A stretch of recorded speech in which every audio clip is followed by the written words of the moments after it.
It should hold. The guys are setting up the temporary platform for the pour of the next floor.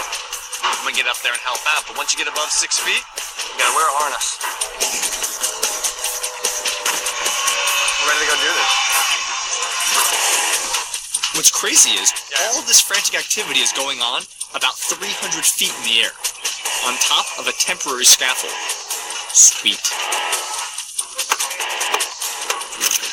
Juan Francisco is the site's jack of all trades. He shows me how it's done. It's a good thing that Juan's wearing his safety harness. It's a shame that it's not connected to anything. That's it? Piece of cake. Let's do it. First thing, we take it out. You gotta clean it off. Bring the piece around. Now put it down. This system is ingenious, perfectly designed for the job of knocking out an entire floor of a skyscraper in less than a week.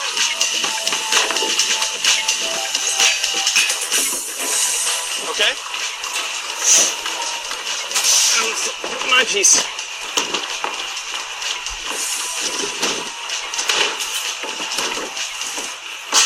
That was done.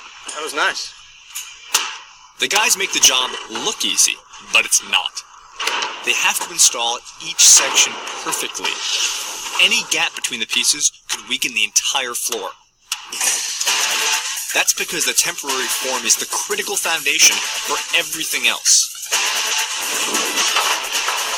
On top of the temporary form comes the rebar, welded to the top of the columns to make the building super rigid.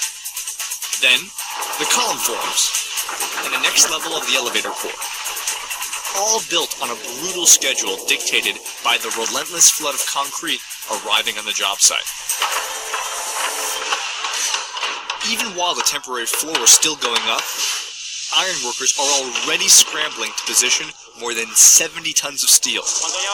The guys know that the concrete is already on its way, and if they're not ready to catch it, heads will roll.